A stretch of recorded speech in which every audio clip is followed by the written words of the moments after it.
आप और आपके हस्बैंड जो है वो अलग रूम्स में रहते हैं, क्या ये बात दुरुस्त है? पहले तस्दीक करें इसकी। आपको पता है स्ट्रेस आपके जिस्म को अंदर से खा जाता है। साइकियाट्रिस्ट के पास जाने को कहते हैं हमें पागल कह रहे हैं पागल कह दिया है। आपको पता है बाहर के मुल्क में इतना कॉमन है कपल काउंसलिंग, और वो उसके सेशंस होते हैं and they go for it. उनके थोड़े से भी इशू है ना, I think there something wrong with the marriage, we should discuss it. एक लड़की है जिसका 7 एज भी, उसकी शादी हो रही है, तुम एक्सपेक्ट करो बच्चे पैदा करेगी? वो तो मर जाएगी। मैं उसको 3 वार्निंग्स तरीके से देती हूँ। चौथी पे आई से I will be a Punjabi mother now. Do you know what is a Punjabi mother? She says what? बच्चों को लगता है माँ बाप तो बूढ़े हैं, उनको तो अक्ल ही नहीं, उनको क्या पता दुनिया क्या चीज़ है। हमें तो पता है आजकल की जनरेशन का चीज़ है, हमें तो पता है स्मोकिंग होती है, वेप होता है, पार्टी होता है। इनको क्या पता है, ये तो कोने में पड़े रहते हैं। प्ले ग्रुप में डालना, फिर केजी में डालना, वो सब जो एक्स्ट्रा जो 3 इयर्स आ गए ना, प्रेप, प्ले ग्रुप, केजी, वो एक बच्चे के ऊपर एक बर्डन है। तो बहुत से लोगों ने ये भी एतराज़ किया अफान भाई के ऊपर कि आपकी भी तो फैमिली थोड़ा बहुत आती है, तो आप इसको क्या रिस्पॉन्ड करेंगे? फैमिली व्लॉगिंग हेल्दी चीज़ है, होनी चाहिए? अगर नहीं होनी चाहिए तो ये जो आप लोग कर रहे हैं, क्या ये फैमिली व्लॉगिंग का हिस्सा नहीं है? जी बिस्मिल्लाहिर्रहमानिर्रहीम, अस्सलाम वालेकुम, welcome to another episode podcast. और आज हमारे साथ एक बहुत ही खास मेहमान मौजूद हैं जो कि लाहौर के बाहर से स्पेशल तशरीफ़ लाई हुई थी। हमने मौके से फ़ायदा उठाते हुए फ़ौरन उनको थैंक। डॉक्टर नाज़िश अफान साहिबा, मैम क्या हाल है आपका? खैरियत से? मैं ठीक ठाक, आप कैसे? बिल्कुल ठीक ठाक, वेलकम ऑन द पॉडकास्ट। सबसे पहले मुबारकबाद कबूल करें, माशाल्लाह आप रेडियोलॉजी कंसल्टेंट, हमें तो भी नाम भी जी कंसल्टेंट रेडियोलॉजिस्ट, अल्हम्दुलिल्लाह बहुत मुबारक हो। थोड़ा सा बताएं कि माशाल्लाह पहले भी आप बहुत सारा काम कर रही थी, तो अभी ऐसा क्या नया काम है जो आपकी जेडी के अंदर इजाफा हो जाएगा और आप मज़ीद किस उसके लिए एनेबल हो गई हैं? देखिए, फर्स्टली डॉक्टर तो मैं ओबियसली हर की MBBS के बाद एंड हाउस जॉब हो गया। फिर I did 2 years of government job as well. Government job के बाद फिर हमने ट्रेनिंग की। ट्रेनिंग हमारी मेरी 4 years में रेडियोलॉजी की ट्रेनिंग है जो मैंने होली फैमिली से की। रेडियोलॉजी की ट्रेनिंग में CT scan, x-ray, MRI, ultrasound, उस चीज़ की हम स्पेशलाइजेशन की डिग्री करते हैं। तो वो 4 years का मैंने वो ट्रेनिंग की और उसके बाद फिर उसका एग्ज़ाम दिया।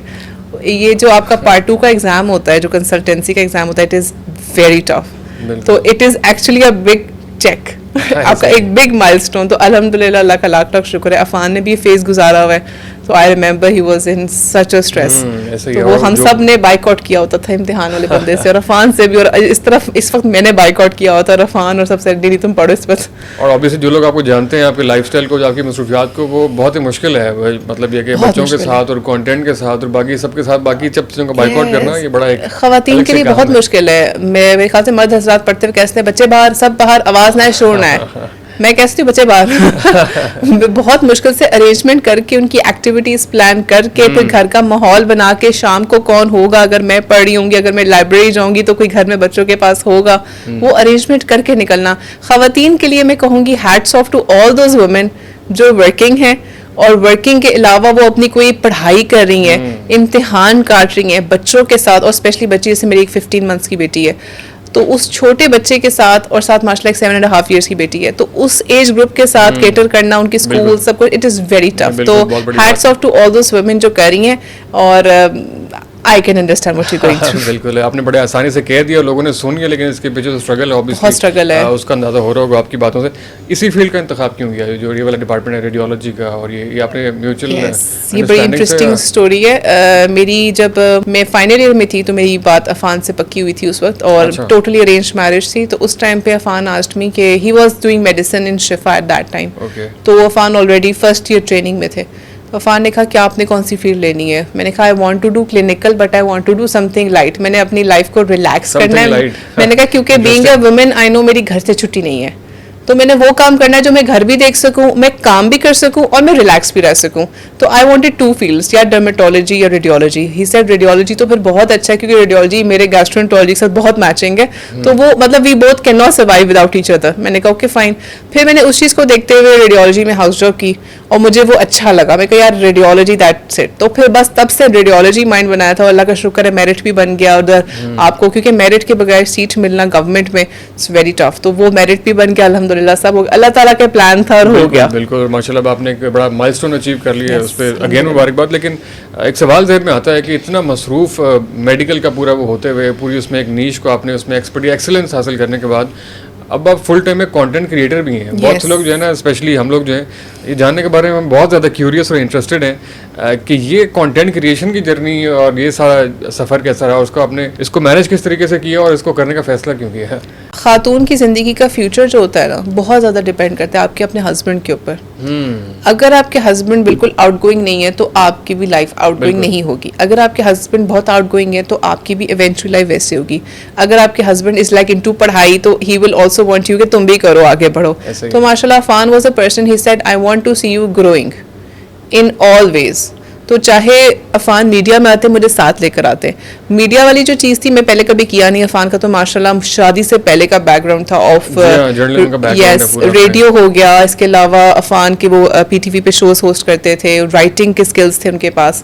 तो मेरा तो सिर्फ मैं स्पीचेस करती थी, डिबेट्स करती थी, कंपेयरिंग्स करती थी। मेरी शुरू से था पहले का ये वाला मेरा स्कूल से ब्लॉगिंग में नजर आ रहा होता है। ये आपका ये स्कूल से ये स्कूल से ये स्पॉन्टेनियस होता है। जहाँ भी कुछ होता है नादिश ये कर दो, वो कहते खड़ी हो जाती हूँ, जब भी कर लेते बल्कि इसमें पूछना था अभी आगे जाके कि जब आपको अचानक से वो कहते हैं कि इस बारे में आपका क्या ख्याल है, जरा लबकुशाई करें, खैरात का इजहार करें, वो मेरी बचपन की ट्यूनिंग थी। आपको इम्तिहान में डाल देते हैं कि इसके बारे में नादिश बताएगी, मैं नहीं बताऊंगा। ये फौरन अक्सर देखा उनको कि जो ना अचानक कैमरा ऑन करके आपको फौरन ही ऑन द स्पॉट ही कुछ ना कुछ। Yes exactly. तो वो मेरी आदत हो गई अफान की। पहले मैं कहती हैं अच्छा ओके, पहले मैं फाइन मैं बताती हूँ। अब ये कि अब तो स्पॉन्टेनियस फिल्म हम इवन अपना कंटेंट जो होता है we don't prepare it that much. I just read a caption of something, okay fine ये हो गया, इसकी 4-5 अफादियत है and then I speak it on 10 minutes I can speak on it. तो अफान तो माशाल्लाह 30-40 minutes he can speak on it. तो वो है कि हम इस तरह अब हमारी ट्यूनिंग और ग्रूमिंग इस तरह हमारी आई थिंक इवेंचुअली हमारे बैकग्राउंड ऐसे थे, जैसे मेरी स्पीचेस, डिबेट्स, कंपेयरिंग्स और मेरी फिजिकल एक्टिविटी, फिर मैं ऑर्गेनाइजिंग करना, फन फेयर ऑर्गेनाइज करना, पार्टीज ऑर्गेनाइज करना, कुछ भी होना, इवन सीरत कॉन्फ्रेंसेस हो गया, सब मैं खुद से देखती थी। तो वो चीज़ें मेरी आदत थी। याद है कि पहली वीडियो आपकी कौन सी थी? आपकी जो पूरी जो जर्नी थी कि पहली वीडियो कौन सी लगी थी और पहली वीडियो कौन सी वायरल हुई थी? पहली तो हमारी डेली पाकिस्तान पे हम करते थे शुरू में। उसके बाद फिर हमने कुछ अपनी वीडियोस बनाना शुरू की, फिर हम उर्दू पॉइंट पे शुरू किया हमने करना, फिर उसके बाद इवेंचुअली अफान ने अपने पेज पे शुरू किया, फिर हमने उस पर लाइव आना शुरू किया। It's a long journey. तो अब वायरल कौन सी थी पहली वीडियो, वो तो हमारी माशाल्लाह बहुत गई है। अब मुझे पहली कौन सी थी वो बिल्कुल याद नहीं। ये पोस्ट समोसा सिनेरियो के अंदर जब आपने जिहाद किया था समोसे के खिलाफ, समोसा तो एक ट्रेंड है जो आज तक है। मतलब मुझे शायद 2 दिन पहले भी मुझे किसी ने कहा था डॉक्टर साहब आपका इम्तिहान पास हो गया, आप तो समोसे की इजाजत दे दे। मैंने कहा आप मुंह मीठा भी कर ले, आप समोसा भी खा ले। मैं कहा ओकेजन होता है आप खा ले, लेकिन हम कहते हैं ज्यादतियां ना करें, आप एक्सेसिव ना खाएं, भर भर के ना खाएं, वंस वाइल इज ओके। तो वो तो 2 दिन पहले भी मतलब बात हुई है। सो इट इज समथिंग, मैं तो कहती हूँ तो वायरल ट्रेंड आज तक है। It is like going on माशाल्लाह। इट्स समथिंग के अच्छी बात पता है क्या उसकी, people are now aware। मतलब अब जब किसी के टेबल पे समोसा आता है तो सोचते हैं उसको पता है कि ये क्या है, कि एक वो कैलोरीज का एटम बॉम्ब है ये, ठीक है, तो उसको देख कर खाना है। ये बिल्कुल मैंने अभी लास्ट वीक अफान में से पॉडकास्ट हुई, मैंने पूछा था कि जो लास्ट रमजान था और अभी के रमजान में कोई अवेयरनेस आपको तब्दीली महसूस कर रहे हैं? उन्होंने कहा था बिल्कुल अवेयरनेस आ गई है लोगों को। अब खाते भी हैं तो वो ये जानते बूझते हुए इसका इदराक रखते हुए कि हम क्या कर रहे हैं और हमें किस तरीके से इसको मैनेज करना है। बिल्कुल एक फर्क तो पड़ा है ऑब्वियसली। फौजान यही तो चीज़ थी हम चाहते थे। हम चाहते थे कि लोगों को खुद ही पता हो कि ये नुकसान है, ये ठीक है, मेरा कोलेस्ट्रॉल क्यों हाई आ रहा है, मैं अगर वॉक कर लूं तो मेरी शुगर ठीक होना शुरू हो जाएगी। ये कुछ वो चीज़ें थी जो हम जैसे कहते थे, हम कहते थे क्यों नहीं पता लोगों को। हम यकीन माने मेरी जो अपनी अवेयरनेस वीडियोस जो मैं बनाती हूँ, चाहे वो ख़वातीन इशूज़ हों, बच्चों के इशूज़ हों, फूड इशूज़ हों, मेन पर्पस सीधी सी नीयत है, दैट इज़ फॉर अवेयरनेस। उसमें हमारा और कोई नहीं है। जब मैं कोई चीज पढ़ती हूँ ना, I think people should know about this, और मैं जल्दी से अपना ड्राफ्ट्स, मैंने ना पूरा वीडियोस का एक ड्राफ्ट बना के पॉइंट ऐड कर लिया, topic on this, video topic, वो मैंने 20-50 टॉपिक्स बना के रखे होते हैं। वो आराम से जाती हूँ मैं, कपड़े डिफरेंट लेके जाती हूँ, जल्दी चेंज की वीडियो बनाई, जल्दी चेंज की वीडियोस बनाई। बेहतरीन, एक ही सेटिंग में आप मल्टीपल वीडियोस में बना लेती हैं। अच्छा खैर भी अब हेल्थ पे भी हम आगे उस पर बात करते हैं, कंटेंट क्रिएशन की जर्नी में मजीद एक्सप्लोर करते हुए। इसके साइड इफेक्ट्स भी बहुत सारे हैं आपकी मेंटल हेल्थ के ऊपर। आप जब पब्लिक में अपने आप को फेंकते हैं, कोई आसान काम नहीं है। अगर आपको 100 लोग तारीफ कर रहे हैं तो बाज़ सेंसिटिव रूहों को जो है ना, वो नेगेटिव कमेंट रात के पिछले पे ज़्यादा हॉन्ट करता है कि यार वो फलां बंदे ने ऐसे बोला था। ऐसा ही है। आपके साथ ऐसा कोई मरहला पेश आया? देखिए शुरू में जब हम आए थे ना इस चीज़ में, क्योंकि Afan is more experienced in this, Afan ने मुझे बहुत ग्रूम किया, बहुत ग्रो किया, बहुत समझाया। बोलना मुझे आता था, लेकिन अफान ने मुझे समझाया नपा तुला कैसे बोलना है, किस वक्त कितना बोलना है, खामोश किस वक्त हो जाना है, किस क्वेश्चन तुम्हें ऑफेंड करे तो किसको किस तरह तरीके से गोल कर देना है, किस सिचुएशन में आपने बिल्कुल खामोश रहना है। वो चीज़ें मुझे अफान ने ग्रूम की। अब जहाँ तक इस तरह की बात आती, जब इस तरह अक्सर कमेंट्स आते थे, लोग कभी फिजिकल अपीयरेंस पे comment, this is totally wrong. I don't know what is wrong with our people. आपको वो आपकी किसी भी चीज के ऊपर कमेंट करेंगे, आपकी फैमिली के ऊपर कमेंट करेंगे, आपके काम के ऊपर कमेंट करेंगे, वीडियो में कोई बैकग्राउंड में कुछ नजर आ रहा होगा उस पर कमेंट करेंगे, आपको उनकी आपकी बात से इख्तलाफ है वो कमेंट करेंगे। आदत है हमारी अवाम को टक टक टक टक टक करके ना जीत जाने की, भाई हमने तो बोल के अपना गुबार दिल का निकाल दिया। लेकिन आप ये नहीं देखते कि अच्छा मजे की बात ये तकरीबन समझे 5% है। फिर मुझे अफान ने समझाया नाजिश इन 5% लोगों की वजह से तुम उन 95% लोगों को क्यों भूल जाती हो जो तुम पे पॉजिटिव इंकरेज कर रहे हो, तुम्हें सुन रहे, जिनकी जिंदगी में एक पॉजिटिव चेंज आ रहा है। वो जो 5% लोग हैं ना फजान, वो हमारे इर्द गिर्द हैं। वो आपके फैमिली में कोई होगा, वो आप कहीं काम पे जाते हो कोई नेगेटिव बंदा बैठा होगा जो मुंह फाड़ के ना बकवास करने के लिए तैयार बैठा होगा। आपने ऐसे लोगों को ना या आप उनको ब्लॉक करें या आप उनको पढ़े ही ना। सबसे पहले अफान ने मुझे लिखा है Nazish don't read the comments. यकीन माने मैं बहुत कम कमेंट्स पढ़ती हूँ, पढ़ती ही नहीं हूँ। मेरे एडिटर गो थ्रू कर लेते हैं, अगर उनको लगे कुछ ऑफेंसिव है ना वो खुद ही रिमूव कर देते हैं। मैं कमेंट्स देखती नहीं, क्योंकि I know mental health is something very important. अगर मैंने कोई इतनी रिसर्च करके कुछ किया है, मुझे पता है उसकी जिंदगी का कितना अच्छा पॉजिटिव इम्पैक्ट लोगों को आता है, मुझे वो इनबॉक्स में बताते हैं। अच्छा, मतलब कमेंट सेक्शन पढ़ लें तो उसका मेंटल हेल्थ पर इफेक्ट आता है, बहुत आता है इफ यू रीड देम। तो फिर मैं इस चीज को नहीं करती। और शुरू में मैंने बहुत लेना शुरू किया था, उसके बाद अब तो मैं कहती हूँ जाने दो। अच्छा। अब मैं कभी पढ़ भी लूँ ना, मैं कहती हूँ oh my God, मतलब सीरियसली मतलब लेकिन ऐसे कोई क्रिटिकल या कोई अच्छा कोई हेल्दी कमेंट हो तो बंदा उसके ऊपर जो है वो लुक बैक कर लेता है, उसमें कर लेता है, अपनी इस्लाह भी कर, लेकिन अंदाजा हो जाता है कि इस बंदे ने किस नीयत से कमेंट किया है। ये आपको ना लोगों की कमेंट के अंदाजे से हो जाता है। अच्छा यार ये फिर अक्सर होता है कुछ क्रॉनिक कमेंट करने वाले होते हैं, फिर आराम से बंदा ऐसे लोगों को ब्लॉक कर देता है। हमारे साथ तो ऐसा भी होता है कि कुछ लोगों के ज़हन में ये होता है कि आपने फलां के साथ पॉडकास्ट की थी, उसका गुस्सा भी आप अगली वीडियो पे निकाल रहे हो कि तुम हो ही फजूल, तुम हो ही बकवास, इस तरह के भी बहुत से कमेंट। तो पॉइंट इज, अब ये मुझे बात बताएं, इस तरह के कमेंट करने से क्या आपको लगता है पॉडकास्ट करना छोड़ देंगे? बिल्कुल भी नहीं।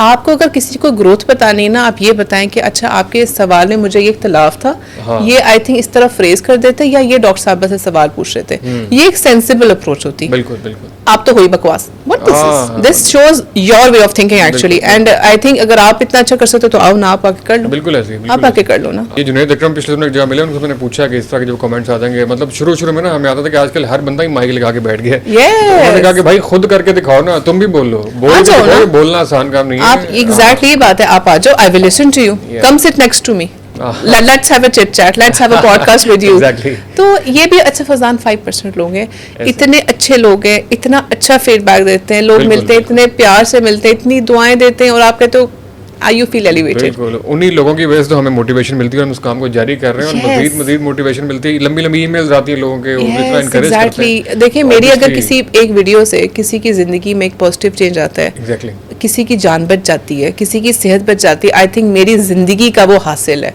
सही बात है, सही बात। मुझे लगेगा कि शायद मेरे तख्लीक का मकसद ये था किसी की जिंदगी संवार देना। माशाल्लाह। और लम्हा बलम्हा रोज़मर्रा में जो है ना इस तरह के बहुत से मोमेंट्स आते हैं, लोग पहचानते हैं, रिकग्नाइज करते हैं और बहुत सारी चीज़ें होती हैं। खैर टाइम कम है, हेल्थ इश्यूज़ के ऊपर चलते हैं। लोगों ने बहुत से सवाल भी भेजे, हम अनाउंस करके आएंगे, आपके पास आ रहे हैं।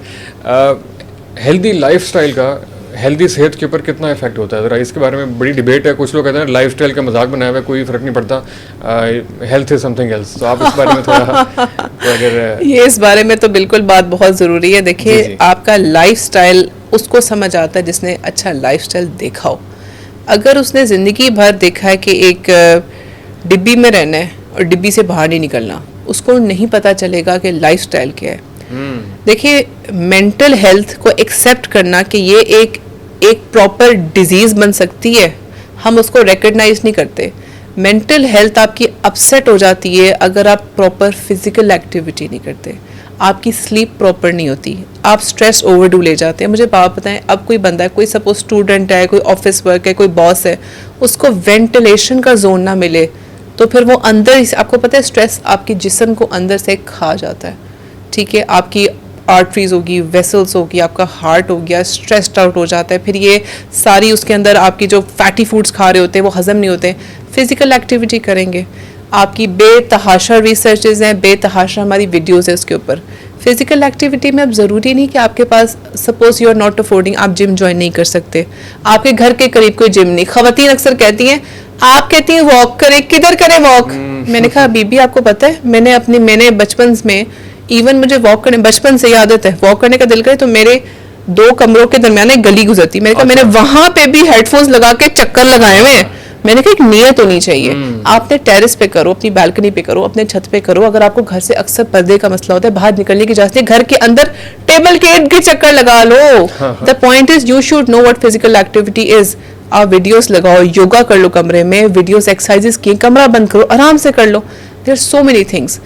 मेंटल हेल्थ के लिए सबसे ज्यादा जरूरी है आपकी स्लीप बहुत अच्छी हो, 6 to 8 आवर्स की स्लीप हो। अच्छा, इसमें दो क्वेश्चन है, स्लीप अच्छी हो, ड्यूरेशन उसकी अच्छी हो, एक है उसका साइकिल कैसा हो। लोग कहते हैं कि यार तुम्हारा और मेरा फर्क ये है कि तुम रात को 9 से 5 या उससे आगे सो लेते हो, मैं फजर के बाद रात सो लेता हूँ, तो ड्यूरेशन तो हमारी एक जितनी है। तो इससे भी फर्क पड़ता है कि ड्यूरेशन वाला कौन सा हिस्सा है, फजर के बाद वाला है, फजर से पहले वाला, या इसमें कोई फर्क नहीं है? देखिए, जो बेहतरीन टाइम है ना, जो हमारे इस्लाम में भी है, वो हमारा रात का सोना और सुबह के वक्त उठ जाना, नेचुरल लाइफस्टाइल, वो एक नेचुरल लाइफस्टाइल है। अच्छा, इसको मैं एक और कॉन्टेक्स्ट में पूछना चाहूँगा। आजकल हम रमज़ान से गुजर रहे हैं, रमज़ान लाइफस्टाइल के अंदर बहुत सारे चेंजेस देखने में लाता है। यस, हमारे बहुत सारे दोस्त इंक्लूडिंग मी, हमारी ज़िंदगी में ऐसा एक रमज़ान आया था जिसके बाद से हमारी रूटीन, ऑब्वियसली रमज़ान में ये होता है कि रात को पूरी रात जागते हैं, पूरी रात जागने में ऐसा कोई मज़ा, ऐसा कोई नशा है कि वो रूटीन का हिस्सा बन जाता है और वो फिर परमानेंट रूटीन हो जाता है। फिर कहाँ वो चेंज होता है। ये किस तरह से? देखिए फौजान, वो उस चीज़ के लिए देखिए, अगर कोई सुबह किसी ने 8 बजे काम पे जाना है ना, तो उसकी रूटीन टोटली डिफरेंट होगी।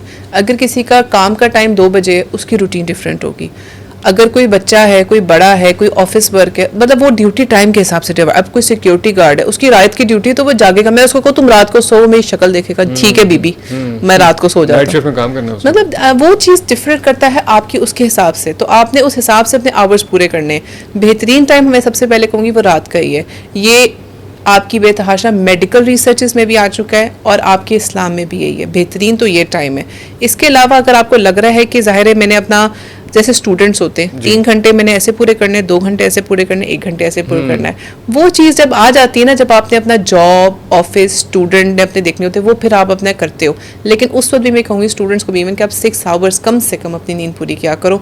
अगर रात को 4 आवर्स सोते हो तो दिन के 1 घंटा 1.5 ज़रूर निकालो, ताकि आपका स्लीप पूरा होगा तो जहन में चीज़ें बैठेंगी। और गाहे बगाहे थोड़ी थोड़ी ब्रेक लेके पढ़ें। और जहाँ तक आप रमज़ान की रूटीन की बात करें, रमज़ान में वाकई आपका एक होता है, क्योंकि अक्सर लोग खाना पीना खाकर, इबादत करके, घर की रूटीन करके आपको लेट हो जाते हैं, फिर आप कहते हैं थोड़ी देर और ही जाग लो। नो डाउट, लेकिन ये एक रात के हिस्से में सो जाना, फिर सुबह सहरी से पहले उठ के तहज्जुद करना, तहज्जुद पढ़ना, उसके बाद फिर उठकर आप फिर फजर की तैयारी शुरू करते हो, सहरी की, वो हो जाए ना। नहीं, पर बाकी आप आधा घंटा पहले का अलार्म लगा लो। और नो डाउट रमज़ान में हमें ज़रा टाइम रखना पड़ता है कि ख़वातीन सहरी के लिए जाना होता है, सहरी की चीज़ें करनी होती है। लेकिन ये अगर होना, आप 2-3 आवर्स की भी स्लीप हो, उसके बाद भी 2-3 आवर्स की स्लीप कर लो, आई थिंक हो जाए तो बेस्ट है। अल्लाह करे ऐसा हो जाए तो बड़ा मौजा ही हो जाए, लेकिन अल्लाह करे ऐसा कुछ हम अचीव करने में कामयाब हों। आपने स्ट्रेस के बारे में बात की, मेंटल हेल्थ के बारे में बात की। सोसाइटी में बहुत कम इसके बारे में बात होती है, लोग इसको डिजीज मानते ही नहीं है, मतलब या साइकोलॉजिकल चीज़ों को जो है उस बारे में बहुत साइकियाट्रिस्ट के पास जाने को कहते हैं, हमें पागल कह रहे हैं, पागल कह दिया है, हमारी तौहीन कर दी है। नहीं, गलत है, ऐसी कोई बात नहीं है। अगर मैं तो कहूँगी हर कपल की काउंसलिंग होनी चाहिए और किसी साइकियाट्रिस्ट को होना चाहिए, हर कपल, नए की भी और मौजूदा की भी। वजह यह है कि हमारे यहाँ मसला पता है क्या आता है, लड़का लड़की की शादी कर दी, उनको तमीज़ तो है नहीं कि कैसे ज़िंदगी गुजारनी, लड़ाइयाँ होगी, वो लड़ाइयाँ बच्चों के सामने करें, बच्चों को मेंटल हेल्थ इश्यूज बच्चों को शुरू हो गए। बचपन से उन्होंने देखा माँ बाप को खुद खाना करते हुए, कहते यार लड़ाइयाँ कर रहे हैं, गालियाँ दे रहे, बदतमीज़ी कर रहे हैं। आप सबसे पहले उन पेरेंट्स को काउंसिल करो कि यार अब तुम एक 2 इंडिविजुअल हो, आपने फैमिली शुरू करनी है, this is how you should take care of yourself. Wife को कैसे करना चाहिए हस्बैंड का ख्याल, हस्बैंड को कैसे करना चाहिए वाइफ का ख्याल। इसमें ईगोस बहुत सारी आती है ना कि कोई तीसरा बंदा कौन होता है हमें बताने वाला कि हम जिंदगी कैसे गुजारें। तो बहुत, ये वाला कॉन्सेप्ट तो बहुत गलत है। आप अच्छा तीसरा बंदा फुप्पी आके बता दे, वो खैर है, फुप्पी आके बता दे, सास आके बता दे, तुम नू ऐसी करी, बहू नू ऐसी सीधा करी, वो ठीक है। आपको एक प्रोफेशनल हेल्प मिल रही है, एंड आई थिंक आपको पता है बाहर के मुल्क में इतना कॉमन है कपल काउंसलिंग, और वो उसके सेशंस होते हैं and they go for it. उनके थोड़े से भी इशू है ना, I think there something wrong with a marriage, we should discuss it and then they go. ये हमें लेकर आना चाहिए। हमारी कुछ चीज़ें हैं, जैसे शादी से पहले मेडिकल का कुछ चेकअप हो जाए, जिसमें आपके हेपेटाइटिस के टेस्ट हो जाए, एड्स के टेस्ट हो जाए, बहुत ज़रूरी हैं। आपके ब्लड के टेस्ट हो जाएं, आपके थैलेसीमिया के टेस्ट हो जाएं। ये मेजर चीज़ें हैं जो आपके आने वाली जो नस्ल होती है उसको अफेक्ट ना पड़े। अगर एक लड़की है जिसका 7 एज भी, उसकी शादी हो रही है, तुम एक्सपेक्ट करो बच्चे पैदा करेगी, वो तो मर जाएगी। ये चीज़ें हमें अपने लाइफस्टाइल में सुनने वालों को ना, कुछ लोगों को, बहुत से लोगों को अल्हम्दुलिल्लाह अवेयरनेस है, लेकिन कुछ लोगों को सुनने वाले कहेंगे क्या फॉरेनर बातें कर रही है ये, पाकिस्तानी बातें तो नहीं कर रही, पाकिस्तानी बातें तो नहीं कर रही, फॉरेन वाली बातें कर रही है ये। This is true. अगर आपके करीब कोई डॉक्टर है, अपने निकाह, मैं तो कहूँगी निकाह नामे के क्लॉज में होना चाहिए यार, आपके मेडिकल चेकअप डन, टिक, कहाँ है कौन सा चेकअप, उसकी लिस्ट होनी चाहिए। आप ये क्लॉज डालें, नहीं है तो अपनी फैमिली में कहें कि यार लड़की के टेस्ट करा लें, मैं अपने भी कराता हूँ, आप उसके भी करा लें, this is just for a betterment. किसी को हेपेटाइटिस है तो उसका वक्ती इलाज कराओ ना, खुद को भी हो जाएगा। सही है, बिल्कुल। तो ये चीज़ें करानी चाहिए, ये आप उनके चेकअप करवाओ, उसके बाद काउंसलिंग्स करो। काउंसलिंग हमारा मसला ये था, हमारे पेरेंट्स की और हमारी नस्लों की काउंसलिंग नहीं हुई। मैंने चाइल्ड एजुकेशन के ऊपर ना, चाइल्ड साइकोलॉजी के ऊपर बहुत पढ़ा है। अच्छा। और मैं कहती हूँ क्यों नहीं पता हमें ये बातें, क्यों नहीं पता, ये बातें पता होनी चाहिए। और क्या पता होंगी जब हमें एहसास होगा कि आई थिंक के पेरेंट्स हमारे आजकल के ना, they need to study a lot about parenting. Parenting is a very tough job. इसमें सबसे ज़्यादा इनसेंसिटिविटी किस चीज़ में देखने में आती है जो पेरेंटिंग करते हुए? मतलब मैं एक छोटा सा पॉइंट आपको एक कोट करना चाहूँगा। साहिल इकबाल से एक स्पीकर है हमारे पॉडकास्ट पे आए हुए थे, वो पेरेंटिंग के ऊपर बहुत अच्छी बातें करते हैं। हाँ, लेकिन अभी जो बात बताने लगूँ शायद आप उसे डिसएग्री करें। उन्होंने ना एक नीचे बहुत सारे कमेंट्स आए थे, उन्होंने कहा था कि अगर बच्चा झूठ बोलता है, आपने उसको झूठ से बोलने से रोकना है, तो आपको उसको बहुत तरीके से बड़ा सख्त रिएक्शन देना पड़ेगा, उसको जो है उससे बोलचाल बंद करनी पड़ेगी, मैं उसको ऐसा फील करवाना पड़ेगा कि कोई बहुत बड़ा वाक़या हो गया। उसके लिए आप थोड़ा सा उसको सोशल बाइकआउट भी करें, 2-3 दिन तक उससे बात नहीं करें। तो नीचे बहुत से मदर्स ने कमेंट किए थे कि ये उसकी मेंटल हेल्थ के ऊपर अच्छा इफेक्ट नहीं छोड़ेगा। तो आपके ख्याल में जो एथिक्स की और वैल्यूज़ की ट्रेनिंग है वो इस तरीके से करवाई जा सकती है छोटे बच्चों की? देखिए, एक होती है, मैं बताती हूँ, आपके बच्चे की एज का ना पहले 7 साल में ना आपने बच्चे को बिल्कुल इजी रखना होता है। बच्चे को बच्चे की तरह चिल रखना है, वो गलतियाँ करेगा, खेलेगा कूदेगा, आपने उसको इजी रखना है, स्ट्रेस फ्री रखना है। इवन लोग कहते हैं स्कूल भी ना भेजें। अगले 7 सालों में आप बच्चे के ऊपर सख्ती करें, ठीक है? वो आपका वो टाइम है 7 साल से जब नमाज फ़र्ज होती है, दीन में भी हम यही। अगले 7 सालों में आपने उसके ऊपर सख्ती करनी है, उसको रूल सिखा, क्योंकि अब आप उसको आपने ढील दिया, बच्चा था ईजी है, रिलैक्स, उसकी ग्रोथ अच्छी हुई है, उसकी मेंटल हेल्थ अच्छी है, उसके ऊपर रिस्ट्रिक्शंस नहीं थी, खुल के उसने अपनी ग्रोथ की है, अपनी मेंटल हेल्थ उसकी अच्छी है, एक्सेप्ट किया है चीज़ें। और उस टाइम पे आप बच्चे को चीज़ें याद करें, बच्चा याद करता है, मतलब बहुत अमेजिंग फेज़ होती है उसकी, उसमें पेरेंट्स की कोऑपरेशन बहुत ज़रूरी होती है। अगले 7 सालों में उनकी ट्रेनिंग करें, उस पर सख्ती करें। No, this is not good.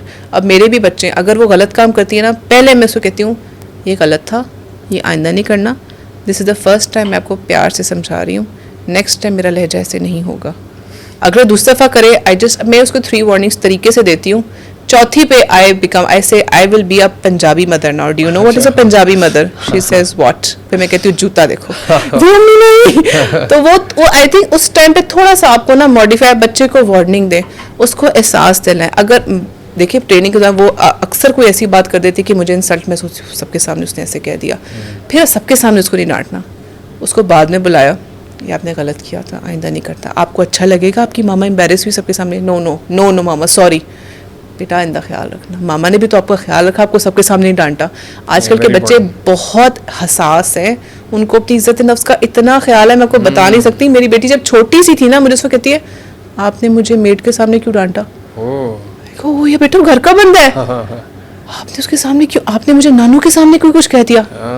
तब मुझे एहसास हुआ कि मैंने तो उसको बड़ा तरीके से डील करना है। फिर मैं उसे कमरे में समझाती हूँ, इज्जत का ख्याल रखी तुम्हारी? जी मम्मा। आइंदा करोगी? नहीं मम्मा। अब मतलब हमने डीलिंग कुछ इस तरह करके रखी हुई है। तो अगले 7 सालों में सख्ती करें।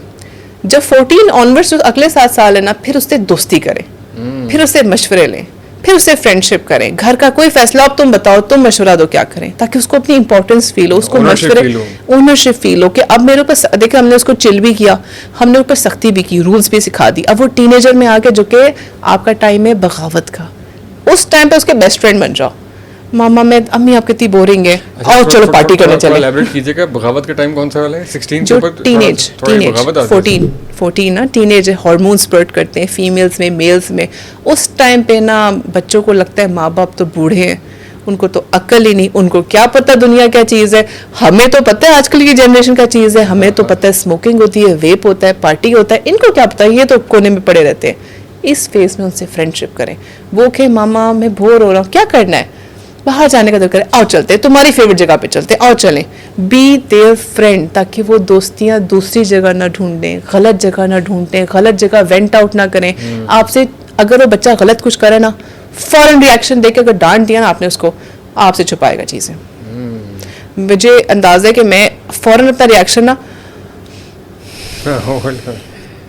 अच्छा बोलो क्या क्या किया आपने, अंदर तूफान भी हो, आप अंदर तूफान समझाकर फिर वो उसको एहसास था, मामा मैंने आज एक बहुत गलत हरकत की है। अच्छा क्या गलत हरकत की? आई एम सॉरी मामा, मुझे नहीं करनी चाहिए थी। आई एम हैप्पी उसको रियलाइज़ हुआ है।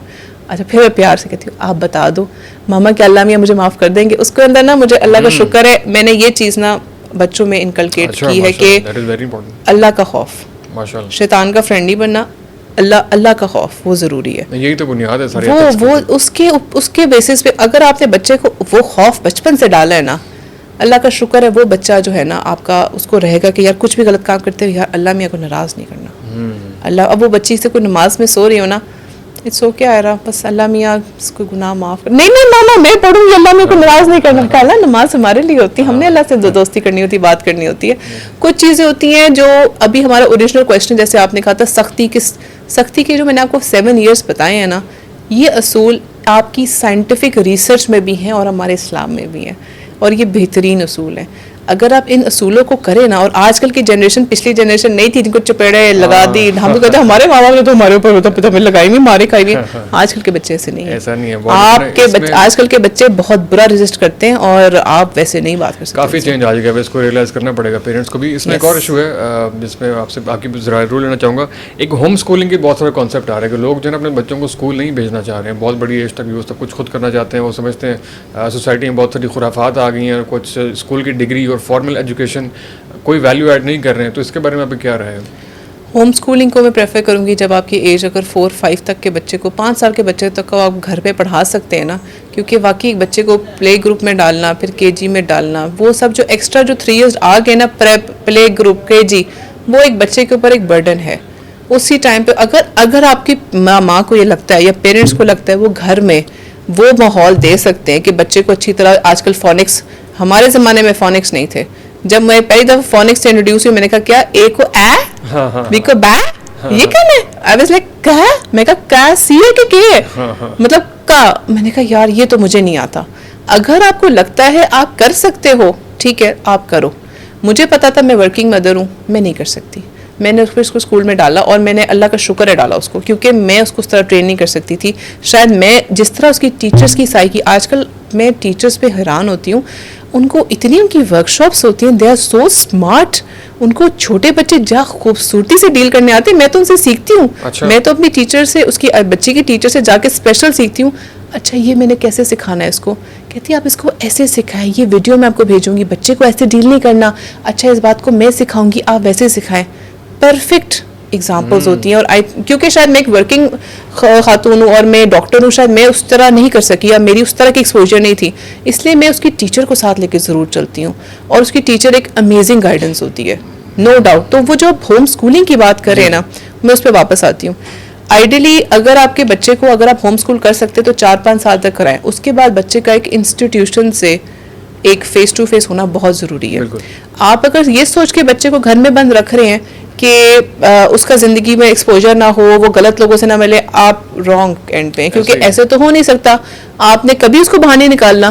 कभी वो, अगर वो उस उम्र में जाके बाहर से एक्सपोज होगा, फिर वो कहेगा अच्छा ये भी रोशनी है ज़िंदगी की, ये तो मामा ने कभी दिखाई नहीं, ना बताई। अच्छा ऐसे भी होता है, अच्छा मैं किस खुद में पढ़ा रहा हूँ, असली ज़िंदगी तो ये है। फिर वो जो बगावत के एंड तक जा सकता है, यार इन्होंने तो मेरी ज़िंदगी पर बात कर दी है।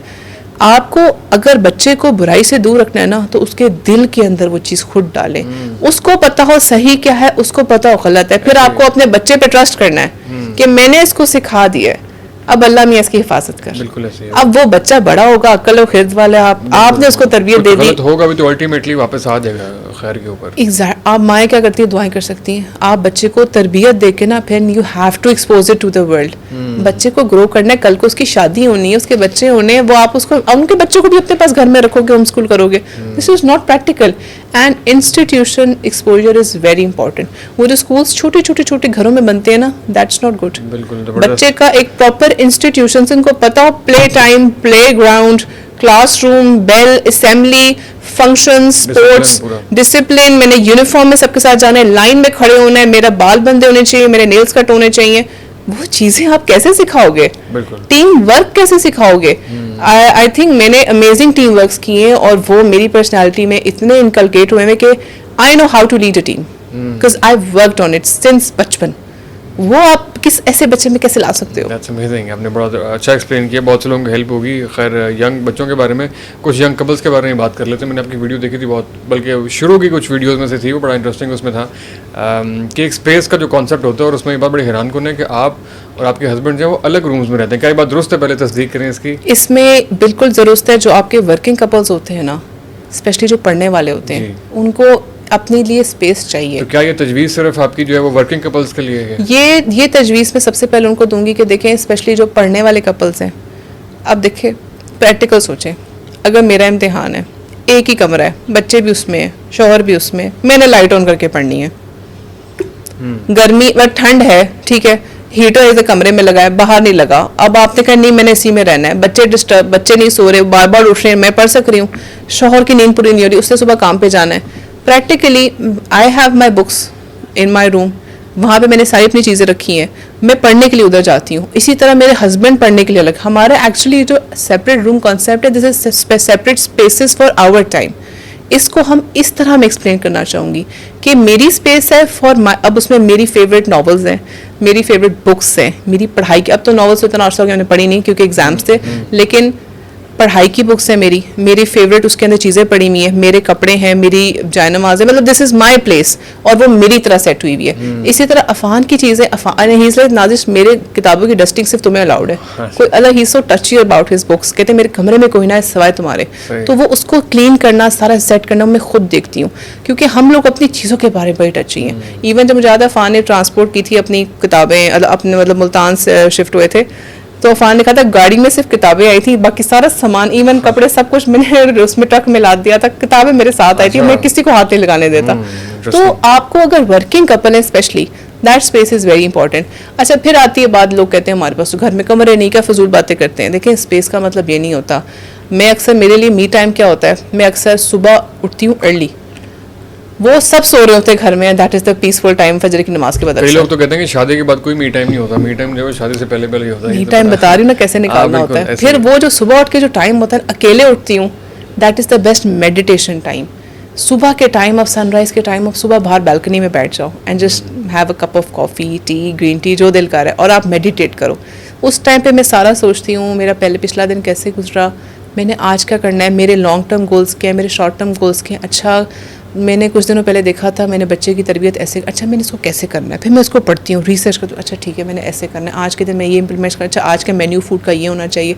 वो मेरी सारी चीज़ें ना, मेरा वो जो एक पीसफुल टाइम होता है, that is my time. Afan का वो टाइम अक्सर रात का होता है, ठीक है, क्योंकि he is a thinker, he writes, तो he says he wants a space कि मुझे अकेले कुछ टाइम चाहिए। He thinks, he writes, he makes post, आपको पता है, बैठ के पूरे अगले दिन की वीडियोस प्लान करना, वो सारा ना, वो उस वक्त फोकस, उस वक्त हम उन्हें डिस्टर्ब नहीं करते, तो सुबह के टाइम को मुझे डिस्टर्ब नहीं करता। वो हम सब का ना अपना हमने बनाया होता रूटीन। तो एक्चुअली दिस टाइम जो मी टाइम है ना, उसको आप उस वो कॉन्सेप्ट है एक्चुअली बड़ा आइडियल है, बड़ी तेज़ी के साथ टाइम गुजर रहा है, बड़ी इंपॉर्टेंट। आपसे लास्ट में एक और पॉइंट के बारे में डिस्कस करना चाहूँगा। खैर कंटेंट पे हमने बात कर ली, लेकिन उसका एक और साइड इफेक्ट है, अफान भाई ने बल्कि उस पर जिक्र किया। आजकल आपको पता है एक बच्चा जो है वो शराजी, सब उसको प्यार करते हैं, हम भी उसे प्यार करते हैं, वो आ रहे हैं उसके ऊपर, वहाँ से बात चली, और फैमिली व्लॉगिंग के ऊपर भी बात हुई। बहुत से लोग समझ रहे हैं कि असल में डिफ्रेंशिएट नहीं कर पा रहे कि फैमिली व्लॉगिंग में और व्लॉगिंग में और एक जो नीश बेस्ड व्लॉगिंग होती है उसमें क्या फ़र्क होता है। तो बहुत से लोगों ने ये भी एतराज़ किया अफान भाई के ऊपर कि आपकी भी तो फैमिली थोड़ा बहुत आती है, तो आप इसको क्या रिस्पॉन्ड करेंगे? फैमिली व्लॉगिंग हेल्दी चीज़ है, होनी चाहिए, अगर नहीं होनी चाहिए तो ये जो आप लोग कर रहे हैं, क्या ये फैमिली व्लॉगिंग का हिस्सा नहीं है? बिल्कुल, इसको मैं बिल्कुल, आपने बड़ा अच्छा सवाल किया, क्योंकि ये कॉन्सेप्ट ना एक इंटरमिंगल और गोल मजोड़ खिचड़ी बन के कोई अजीब ही हलवा बिरयानी बन गई है। देखिए, एक होती है फैमिली व्लॉगिंग, एक होता है कि मैंने, आपने देखी होंगी पोस्ट, प्रेगनेंसी अनाउंस हो रही, बेबी शावर अनाउंस हो रहा, ये अनाउंस हो रहा, आप अपने जो पर्सनल जो मोमेंट्स होते हैं ना, ठीक है, आप जब उसको ले लेके चल रहे हो ना, this is going over the board. जब अफान और मेरी कंटेंट की निश होती है अवेयरनेस, ठीक है, if you are going to some theme park, वो हमने फर्स्ट टाइम देखा and we really like it, तो I think we should tell about this to people. उसमें हमने कुछ हिस्सा दिखाया, उसके बाद हमने खुद एंजॉय किया, और वो दिखाने का मकसद ये, लिटरली उसमें कमेंट्स में, अच्छा हमें नहीं पता था, हम भी अंदर जाएंगे, that's a very good thing, हमें जाना चाहिए। और उसमें सबसे पहले इंपॉर्टेंट बात हम लोगों को ये कहते हैं कि ये चीज़ें होनी चाहिए। अगर इस्लामाबाद जैसे बड़े शहर में, मैं अपने रिसेंट जैसे की बात कर रही हूँ, इस्लामाबाद जैसे बड़े शहर में, तो बाकी शहरों को बनानी चाहिए। उसके अंदर में इवन ये तक मुझे याद है मैंने बोला हुआ है कि हमारे मुल्क में एंटरटेनमेंट सिर्फ फूड है। क्यों फिर क्यों मोटापा ना हो? आप थीम पार्क्स की तरफ आओ, आप कोलैब्स करो, आप डिज्नी लैंड टाइप पार्क्स बनाओ। अच्छा, भावलपुर में बहुत अच्छा पार्क बना हुआ है, एसएस पार्क आई थिंक उसके नाम से, इट इज़ अमेजिंग। ये चीज़ें आप लेकर आए, छोटी जगह पे बनाए, पार्क्स बनाए, बच्चों को ये आपको पता है park is a very excellent place for mental health. आपकी मेंटल हेल्थ इतनी ज़बरदस्त रहती है इन जगहों पे। रीज़न ये एक रिसर्च है कि अगर आप ग्रीनरी के अंदर या ग्रीनरी के पास 10 मिनट बैठेंगे ना, ठीक है, चाहे वो वॉक की सूरत में, 10 मिनट के अंदर आपका स्ट्रेस हार्मोन लो डाउन हो जाता है। क्या बात है। अच्छा। एंड और ये तो हमारे, आपको पता है हम ग्रीनरी के ऊपर कितनी बात, ग्रीनरी आंखों के लिए अच्छी है, आप उसके ऊपर नंगा पैर चलें, तो वो जो ग्रीनरी का कॉन्सेप्ट है ना, that comes from the parks. अगर आप इवन मैंने अब जैसे मैंने अफान से कहा, अफान एग्जाम के बाद आई विल आइडेंटिफाई पार्क इन मुल्तान, चाहे जितना दूर हो, मैंने उसमें 1 घंटा वॉक करनी है, और बच्चे 1 घंटा मेरे सामने, मैंने को फुटबॉल लेके देनी है, मैंने को क्रिकेट लेके, मैंने अपने सामने कहा क्या खेलो तुम लोग, और मैंने वॉक करनी है, क्योंकि दिस इज समथिंग कि मुझे पता है उनकी मेंटल हेल्थ के लिए इंपॉर्टेंट है, मेरी मेंटल और फिजिकल हेल्थ दोनों के लिए इंपॉर्टेंट है। तो वो चीज़ ना, जो पार्क्स का कॉन्सेप्ट है, तो हम जो वीलॉगिंग करते हैं, हमारा मेन चीज़ होती है अवेयरनेस। उसमें obviously I am a media person and Afan is a media person, I have my own content and I created in my ways, Afan has his own content and Afan creates in his own ways. Afan माशाल्लाह हर तरह की निश पे बोलते हैं, मैं कुछ ज़्यादातर अवेयरनेस, खवातीन, बच्चे, साइकियाट्रिक इशूज़ हो गए, मैं उनके ऊपर ज़्यादातर बोलती हूँ। तो हम दोनों एक साथ जब होते हैं तो हम उस चीज़ को वैसे लेके चलते हैं कि we both give our feedbacks. अगर मैं किसी हम खाने की जगह पे गए, it is really tasty, this is very good Afan. अगर एक अफ्तार बहुत कॉस्टली है, वी टेल पीपल कि यार यकीन माने हमें बाहर अफ्तार करना बिल्कुल पसंद नहीं। वजह पता है क्या? घर में हम आते हैं डायरेक्ट खाना खाने के, हम वो जो समोसे पकौड़ियाँ तो खाते नहीं, ठीक है, खजूर हो गया और पानी हो गया और खाना हो गया, हम मोस्टली यही पसंद करते हैं, और फ्रूट चाट।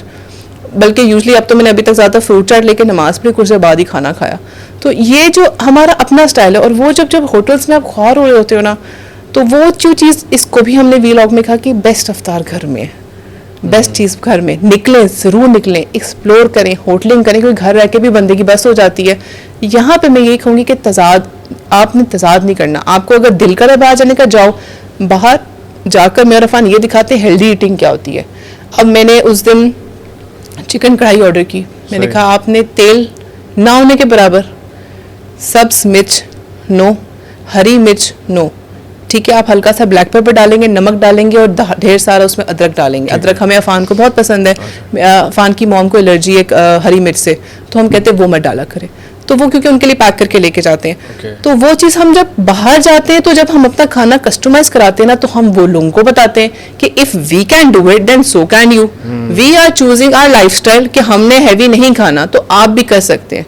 तो वो चीज़ हम दिखाते हैं। तो इसको अगर आप कह दें कि हाँ हम 2 वीलॉगर्स, हम साथ बैठ के वीलॉग बना रहे हैं, लेकिन इस सब में भी हम फजूल बातें नहीं कर रहे, ओ ये हो गया, वो गिर गई, उन्नू देख, ये कैसी लग रही है, वो अक्सर कुछ कंटेंट्स देख के मैं और अफान कहते हैं, मैं कहती हूँ आप देख ही क्यों रहे, कहते हैं बस हैरान हो रहा हूँ, मतलब ये भी हो रहा है दुनिया में। मैंने कहा मैं तो देखती तो लिटरली मुझे अफान बताते हैं, मुझे तो अक्सर पता भी नहीं होता क्या, मैं कहते हैं ये देखो, मैं देखना भी नहीं। I really want to see some intellectual content. बिल्कुल ऐसी है, और उसके हेल्दी सोसाइटी के लिए बहुत ज़रूरी है कि हेल्दी कंटेंट ही कंज्यूम और हेल्दी कंटेंट ही क्रिएट हो। बहुत शुक्रिया मैम, डॉक्टर नज़ीर आपके वक्त का, बड़ा अच्छा लगा आपसे बात सारी गुफ्तगू, अगर हमारी ऑडियंस को भी बहुत कुछ आज सीखने को मिला होगा। आपको किसी भी बात से डिसएग्रीमेंट एग्रीमेंट हो, हमेशा की तरह कमेंट सेक्शन में हमें ज़रूर बताएं, और गेस्ट रिकमेंडेशन हम ले रहे हैं, हमें गेस्ट रिकमेंडेशन आप इंस्टाग्राम पर और फेसबुक पर दे सकते हैं। अगले हफ्ते आपसे इंशाल्लाह फिर मुलाकात होती है। अल्लाह हाफ़िज़।